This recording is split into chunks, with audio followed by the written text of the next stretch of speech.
নমস্কার, আমি doctor Anuradha Sarkhel, gynaecologist, obstetrician এবং ফার্টিলিটি স্পেশালিস্ট। আজকে আমরা আলোচনা করব এমন 7টি টিপস যেটি কিনা একজন মহিলার এগ কোয়ালিটি বা ডিম্বাণুর কোয়ালিটি ভালো রাখতে হেল্প করে। প্রেগন্যান্সি নেওয়ার ক্ষেত্রে খুবই জরুরি যে একজন মহিলার ডিম্বাণুর কোয়ালিটি এবং একজন পুরুষের শুক্রাণুর কোয়ালিটি ভালো থাকে। এই কোয়ালিটি যদি ভালো থাকে তাহলে কিন্তু প্রেগন্যান্সি এবং বেবির হেলদি হওয়ার চান্স অনেকটাই বেড়ে যায়। তো কি এমন 7টি টিপস আছে যা দিয়ে আমরা চেষ্টা করতে পারি যে আমাদের এগ কোয়ালিটি ভালো থাকে? সবথেকে প্রথমেই আমরা দেখে থাকি যে এই এগ কোয়ালিটি কিন্তু আমাদের শরীরে হরমোনের ব্যালেন্স বা নানান হরমোনের ভ্যালুর ওপর ডিপেন্ড করে। কয়েকটি কমন কন্ডিশন যাতে এই ডিম্বাণুর কোয়ালিটি এফেক্ট হতে পারে বা ডিম্বাণুর কোয়ালিটি খারাপ হতে পারে আমরা দেখে থাকি। সেগুলির মধ্যে হচ্ছে সর্বোপরি পলিসিস্টিক ওভারি, তারপরে থাইরয়েড হরমোনের বেড়ে বা কমে যাওয়া, প্রোল্যাকটিন হরমোনের বেড়ে যাওয়া। তো যে মহিলারা নিজেদের এগ কোয়ালিটি ভালো রাখতে চান তারা কিন্তু নিয়মিত ডাক্তারের কাছে গিয়ে এই কয়েকটি কন্ডিশন অবশ্যই চেক করাতে হবে। যদি পলিসিস্টিক ওভারির কারুর হিস্ট্রি থেকে থাকে তাহলে কিন্তু দেখতে হবে যে সেই পলিসিস্টিক ওভারি কন্ট্রোলে আছে কিনা। কারণ পলিসিস্টিক ওভারিতে যে সমস্যাটি হয় সেটি হচ্ছে ইনসুলিন সেন্সিটিভিটি অ্যাফেক্ট হয়ে যায় এবং এই ইনসুলিন সেন্সিটিভিটি অ্যাফেক্ট হওয়ার ফলে ডিম্বাশয়ের ডিম্বাণুর কোয়ালিটি অ্যাফেক্ট হয়ে যায়। থাইরয়েড হরমোন বেড়ে গেলে এবং প্রোল্যাকটিন হরমোন বেড়ে গেলেও একই সমস্যা হয়। তো সব থেকে প্রথমে এই হরমোনগুলি চেক করে এগুলিকে নর্মাল রাখা খুবই প্রয়োজনীয়। সেকেন্ড, আমরা দেখে থাকি এবং অনেক মহিলারা আমাদের প্রশ্নও করে থাকেন যে কোনো রকম মেডিসিন বা কোনো রকম সাপ্লিমেন্ট খেলে এই ডিম্বাণুর কোয়ালিটি ভালো থাকে কিনা। অবশ্যই এই ডিম্বাণুর কোয়ালিটি ভালো রাখার জন্যে সাপ্লিমেন্ট বা মেডিসিন ব্যবহার করা যেতে পারে। স্পেশালি সেই সব সাপ্লিমেন্ট যাতে vitamin C, vitamin E, beta carotene এবং ফলিক অ্যাসিড আছে, এরকম ধরনের সাপ্লিমেন্টস কিন্তু অনেক স্টাডিতেই দেখা গেছে যে ডিম্বাণুর কোয়ালিটি ভালো রাখতে হেল্প করে থাকে। আবার এমন অনেক স্টাডিও রয়েছে যাতে দেখা গেছে যে এই সাপ্লিমেন্ট নেওয়াতে বিশেষ কোনো তফাৎ পড়ে না। কিন্তু আসলে আমাদের শরীরে যে এজিং প্রসেস থাকে সেটি ডিম্বাণুরই হোক বা অন্য কোনো অঙ্গ প্রত্যঙ্গেরই হোক, আসলে এই এজিংয়ের জন্যে যে প্রসেস দায়ী সেটিকে বলে অক্সিডেশন। তো যে কোনো সাপ্লিমেন্টস যাতে অ্যান্টিঅক্সিডেন্টস থেকে থাকে এই অক্সিডেশন প্রসেসকে কিছুটা হলেও কমাতে বা কন্ট্রোল করতে হেল্প করে থাকে। তো আজকালকার আমাদের জীবনযাত্রায় যেখানে পলিউশন এবং নানান রকম স্ট্রেসের মাত্রা খুবই বেশি, সেখানে এই অ্যান্টিঅক্সিডেন্টস কিন্তু ডিম্বাণুর কোয়ালিটি বা এজিংয়ের প্রসেসকে হেল্প করতে অনেকটাই আমাদেরকে সক্ষম হয়ে থাকে। থার্ড যেটি ইম্পর্টেন্ট পয়েন্ট সেটি হচ্ছে যে মহিলারা নিজেদের এগ কোয়ালিটি ভালো রাখতে চান তাদেরকে কিন্তু কয়েকটি ফ্যাট যেটি আমাদের নানান রকম খাবার দাবারে থেকে থাকে সেইগুলিকে অবশ্যইভাবে অ্যাভয়েড করতে হবে। সেগুলি হচ্ছে ট্রান্স ফ্যাট বা স্যাচুরেটেড ফ্যাট।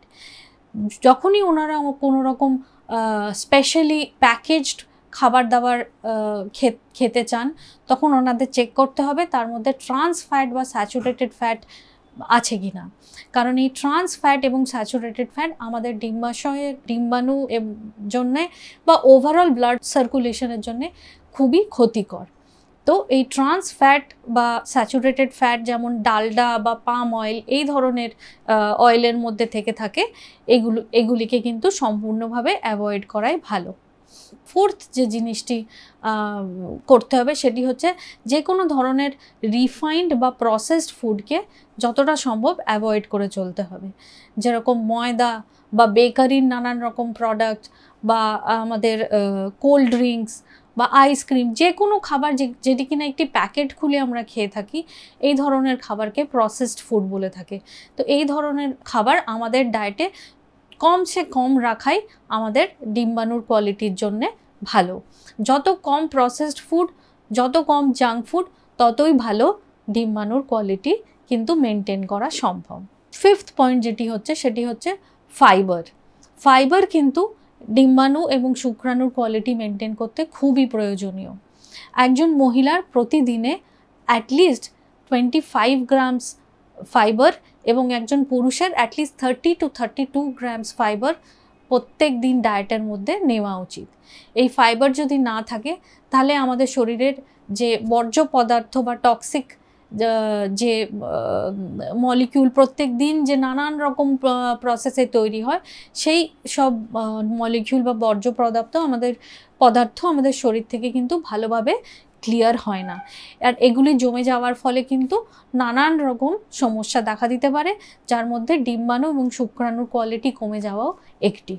সেই জন্যে ভালোভাবে ফাইবার এবং ভালোভাবে ফ্লুইডস এই দুটিই খাওয়া খুবই প্রয়োজনীয় যদি আমরা ডিম্বাণুর কোয়ালিটি ভালো রাখতে চাই। এবার নেক্সট আমরা যেটি আলোচনা করব সেটি হলো যে প্রোটিন।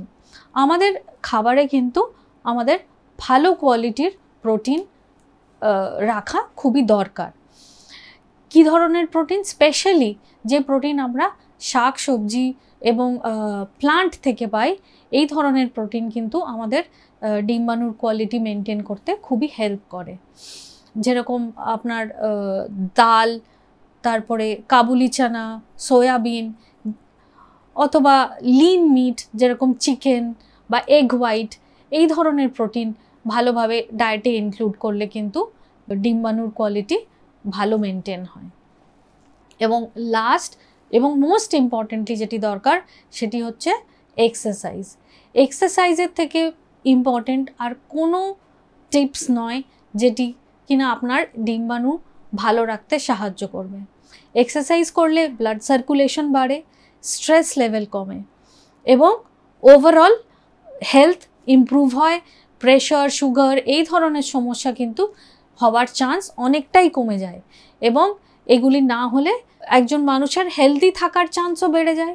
তাই তার ডিম্বাণু এবং শুক্রাণুর কোয়ালিটি মেনটেন করা খুবই সহজ হয়ে যায়। তো এইগুলো আজ আমরা 7টি টিপস যেগুলি ডিসকাস করলাম, যেটি একজন মহিলাকে ওনার ডিম্বাণুর কোয়ালিটি মেনটেন করতে হেল্প করে। কিন্তু এর মধ্যে সবথেকে ইম্পর্ট্যান্ট আমি বলবো দুটি বিষয়। একটি হচ্ছে একজন মহিলার বয়স বা এজ এবং তার ওয়েট। এই দুটি কিন্তু এর মধ্যে থেকে একটি বিষয় যেটি আমাদের কন্ট্রোলে আর একটি বিষয় যেটি আমাদের কন্ট্রোলে নয়। তার মধ্যে হচ্ছে এজ। প্রকৃতির নিয়মে এজ বাড়বেই এবং এজের সঙ্গে সঙ্গে কিছুটা হলেও ডিম্বাণুর কোয়ালিটি এফেক্ট হবেই। সেই জন্যে এটা আমাদের মেনে নিতেই হবে এবং হেলদি লাইফস্টাইল মেনটেন করে যতটা সম্ভব আমাদের এই এজিং প্রসেসকে কন্ট্রোল করে রাখতে হবে। এবং ওয়েট কিন্তু খুবই জরুরি। যে কোনো মানুষের পক্ষে যে কোনো সমস্যার থেকে, শারীরিক সমস্যার থেকে যদি আমরা নিরাময় চাই, ওয়েট মেনটেন হচ্ছে তার সবথেকে গুরুত্বপূর্ণ বিষয়। সেই জন্য একজন মহিলাকে চেষ্টা করতে হবে যে ওনার বডি মাস ইন্ডেক্স যেন 25-এর বেশি না হয়ে যায়। ওনাকে চেষ্টা করতে হবে ওনার হাইট অনুযায়ী ওনার ওয়েট যেন পরিমিত থাকে এবং বডি মাস ইন্ডেক্স যেন 25-এর কম থাকে। তো আমি আশা করব আজকে আমাদের এই টিপসগুলো আপনাদের খুবই হেল্প করবে এবং ডিম্বাণুর কোয়ালিটি মেনটেন করে রাখতে আপনারা অবশ্যই সক্ষম হবেন। Thank you.